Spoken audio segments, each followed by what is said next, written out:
Something that a lot of people may or may not talk about is how time consuming a live service game is. It's one of those things that, because of the way those games are designed, you're going to spend a lot of your time on it. Now, some people will say, oh, well, maybe this is probably like a bad thing, or this probably shouldn't be the case.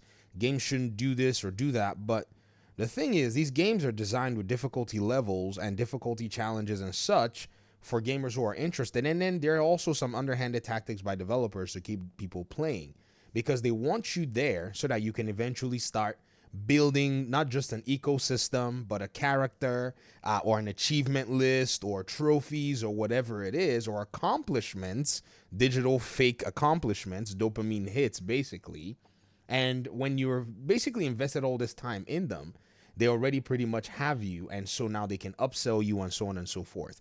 The business model is quite nasty, to be very honest. I wanted to go ahead and show what I think is a very interesting depiction of what these live service games kind of look like from the perspective of somebody who's actually played a live service game and actually covered and made content on that live service game.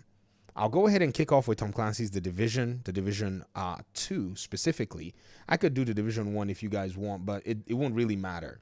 So many of you may or may not know, this is my first YouTube channel, my first main YouTube channel. And on this channel, I covered Tom Clancy's The Division 1 and The Division 2 from around 2016. Majority of my videos are that. I did a little bit of Pro Evolution stuff with the soccer games. I did some gaming news and some gaming analysis back when there was a, little intermission between the Division 1 and the Division 2, but mostly this is a Division channel. And I gotta tell you, playing and grinding through a grindy game like this and making videos has probably been one of the most intense things that I've done. Many of you watch my videos, and now, just a few hours ago, some of you were making fun of my video saying, man, you made this video in your hallway, didn't you? Somebody said you made this video in your men's room. The reason I can make, or the reason I have what I think is enough time these days to make as many videos as I do on the Video Game Fight School channel is because this was the crucible for me. I was pretty much making videos and playing this game significant numbers of hours. I had multiple accounts to the game to be able to test out different things. And you guys know me, if you've been watching my videos, I've always been in the comment section. I'm downloading an update right now for the game on my account. Like this is one account. This is my secondary PC account. And I'm getting an update for it just to kind of like see what the new content piece is. But I can tell you guys and girls that from that perspective, you can see how much time that thing pretty much took from my available free time. Now, the Video Game Fight School channel, easy peasy, because I don't have to sit there and grind for gear and all of that stuff to be able to bring content for the Video Game Fight School channel. The Video Game Fight School channel, its content piece is now based on data-driven metrics from information that comes from third-party sources. So what am I going to do with this time that I have? I basically spend about an hour's worth of time a day making videos. It really has improved a lot in terms of now that I can actually do this, I can play a variety of video games. Some of you were telling me, somebody said in the comment section, you really need to broaden your scope, in terms of the games that you play. And I was like, I agree with you. However, I've been busy for a number of years and I've only played a handful and been very selective with that handful of games that I've played. So now that we're on the Video Game Fight School channel, I've realized that my, ability to run and just try out, even if I'm not beating all of them, I'm just excited to just fire them up and just start playing. Like, okay, I know this game came out years ago. It came out around the time I was playing the Division and making content on the Division. Oh my goodness, it's so cool to try this out. And when Doc did the backlog challenge, I was like, man, I would love to go and do the backlog challenge. But the moment I started thinking about it, I was like, I can't even commit to that because I've missed out on, a good number of games that I would like to even just go ahead and play if it's the prologue or Act 1 or something, just so that I can say, yes, I finally played a little bit of Deus Ex Mankind Divided. You know what I mean? I just wanted to do that. I gave you that entire spew just to go ahead and say, ladies and gentlemen, it is this kind of phenomenon that has basically put a lot of gamers like myself in a position where even if we wanted to play some of these games, We just don't see any need because we've basically invested in these ecosystems. We've built characters, achievements, and so on and so forth. A game like Dragon Age Veilguard is already on PlayStation Plus, coming in March. Today, the 26th of February. Live service has cooked the gaming industry. And The Division is kind of like that one live service game where it's not free to play in a sense. You actually have a story and a lore. It actually builds. Like, you know what I mean? Like, Ubisoft Massive made a full-blown game that you can play for 26 to 30 hours, and then endgame content that you can cycle through for the remaining 1,000 hours in terms of content that you play. That's literally how they went ahead and designed The Division. It took a lot. This is the kind of game that takes a long time to make. This is why whenever I see, PlayStation's efforts to make live service games, I'm like, you guys are playing around. You really are joking. Because if you want to make a game that's going to resonate with people, there's a lot of investment that has to go into it. Some of these games, you have to build something like The Last of Us. And when they canceled The Last of Us, I was like, man, these guys are still joking as well, because they're not really understanding that these kinds of games that already have that attachment connected to it, where people already resonate with the world and the characters, then you can then go ahead and start building a community aspect of the game that's attached to it. But what they were looking for is the fast money. Because some games come out and they look like fast money games. Marvel Rivals, it looks like a fast money game. You jump in, you start to whack and slash and shoot and hack, and then boom, 10 million users and such. But that's not what PlayStation players really do, resonate with for the most part. Some games will lift off, but again, they've been predicated on some elements in terms of lore and all that, like Helldivers 2. Helldivers 1 was a thing, and Helldivers 2 was supposedly based on somewhat of a parody of already established Starship Troopers type, what themes and such, right? So it was predicated on something quite concrete. So I'm looking at the gaming industry these days and I'm saying to myself, man, this game just showed up and it's already on here. Like, that's just wild that it's already on a service like this. Now, this is, good for everybody who will probably want to go ahead and play the game. But at the end of the day, it also goes on and it enforces a very interesting predicament. Let me go ahead and say something very important here. When this game was about to release, you could tell that the developers had a sense that their game was more than likely not going to hit the metrics that they wanted it to hit. I say this because you could see some moves that EA was making. Number one, they made this game DRM free on Steam. It was literally it was straight up DRM free. I'd never seen a big company do something like that in the more recent time. They were trying to get people into the game. That did not necessarily work out for them as much as they would have thought. Then there were all the controversies where people were starting to say things like, oh, I don't care what chuds have to say. I get to play a game that I want to play or buy a game that I want to buy or whatever the heck it is. But a lot of those people who wrote this game that you say you wanted to play, many of them have basically been reduced from their workforces. So if there are chuds out there, and if there are people who say that they're anti this or pro that or whatever, y'all got to realize that all of you together as a collective are the gamers that are either going to make a game successful or a failure.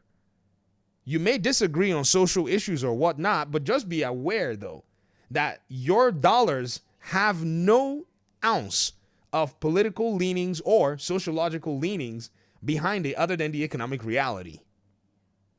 And the economic reality right now is that if you go out there and you pretty much antagonize your audience or do not cater to your audience or dream that another audience that is more vocal or less vocal or whatever is going to actually carry your game, and you cater to them rather than cater to the audience that should have and could have carried a Dragon Age game, you'll find yourself in a really interesting place. It could be any game. It doesn't have to be a Dragon Age game. It could be a Spider-Man game. It could be a Superman game. It could be a Batman game, which we saw with Suicide Squad Kill the Justice League. And I bookmarked a very interesting comment the other day, which I thought was quite strange, to be very honest with you guys. It was Yuri Lowenthal who said something that I was scratching my head and going, now, why would Yuri Lowenthal feel the need to say something along the lines of this? It was just really strange. I had never contended that this would be something that someone like this would say. And if this is true, and I have to say if this is true, this Twitter account said breaking first details on Marvel's on Spider-Man 3 PS5 comes from Yuri Lowenthal. And what is the breaking news? It says there are very few things that I can say about this game. And then he says Peter is not gone. What? He will be a part of the next game and he won't be relegated to the couch, I promise. What? Well, the game is Spider-Man. Why do you have to assure us that Spider-Man is going to be in a Spider-Man game? Oh, could it be, though, that the fans were telling y'all that you guys literally did not represent Spider-Man in his game properly? And the fans were telling y'all in this Spider-Man game that you seemed like you had basically washed the Spider-Man character and made him look tired and made him basically look like a second fiddle in his own game. Perhaps when the fans probably said it enough and then they basically shortchanged you guys of the billions of dollars that you could have made and could not replicate from the first Spider-Man game, now you want a voice actor, or rumors now have it that a voice actor is assuring fans that Spider-Man is going to pretty much be in his own game. The industry is changing, and people are starting to understand that. You really got to come out here and you got to rep your fans. Nobody really gives a hoot. Gamers mostly don't give a hoot what your leanings or affiliation or whatever the heck it is. They really don't. However, they have an economic reality to basically come out here and say, you know what? This is how I'm going to approach this particular issue. So if you already realize that there's like 50% of your fans that are looking for a reason not to buy your game and only 50%, then you really have to realize that, okay, what do these fans all have in common and what do they like about my game and my product? And you have to serve that. Not serving that is going to put you in a very weird place.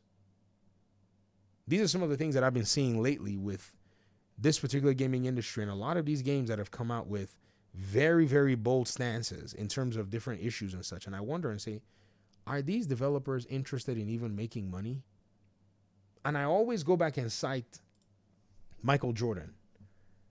It doesn't, you see, that's the crazy thing a lot of people don't really realize, and a lot of these game developers don't really realize, is even Michael Jordan himself, when he was in a situation where he had to basically make a political stance, do you know what he said to his mother? According to a story that was basically, retold by some of his friends. He said Republicans buy sneakers too. This is an ESPN article from 2020. Where it's reiterated, Michael Jordan stands firm on Republicans buy sneakers too, quote, says it was made in jest. It says this, Michael Jordan addressed one of the most famous quotes in his career. Republicans buy sneakers too, in the 5th episode of ESPN's The Last Dance on Sunday.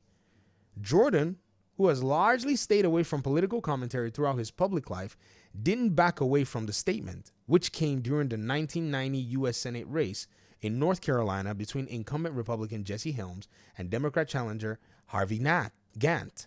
In the documentary saying it was just made in jest, Jordan went on to say that he's never seen himself as a role model. So I don't think that statement needs to be corrected. I said it in jest on a bus with Horace Grant and Scottie Pippen. It was thrown off the cuff. My mother asked me to do a PSA for Harvey Gantt, and I said, look, Mom, I'm not speaking out of pocket about someone I don't know, but I will send a contribution and support him, which is what I did.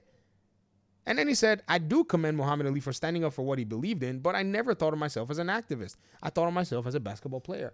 I believe that developers and artists can think of themselves a lot like that to be able to ensure that in this very changing market, they have the very best, opportunities to be able to reach their audiences. And then their politics and their convictions, they can enact on them in their personal life. Because then they have full grounds to do so. There's not an effect to them, to their livelihood, and to the livelihood of their peers. Because the moment they take on these stances and start doing these things, it starts to affect even other people who may or may not even have any sort of, leanings that are either, associated with them or not interested in letting anybody know what their own stances are. And Dragon Age Veilguard is just one example of this, as this has been going on over the course of the last few years. Again, you don't have the market to do that because these gamers, according to Matt Piscatella, are just simply not buying as many games as you think they will. A lot of these folk that will be shouting on the internet, many of them are giving free copies of these games, or they get press release copies. They're not the general audience. Again, BioWare has another shot to make a Mass Effect game. We'll see how they do. We'll see if they actually appeal to their audience. And I'm not even a BioWare fan. I never played a BioWare game. I have the Mass Effect games. I think I've played like 30 minutes of one of them. We'll see how they go ahead and do. Thanks for watching the video, guys. Talk to me in the comment section. Peace out.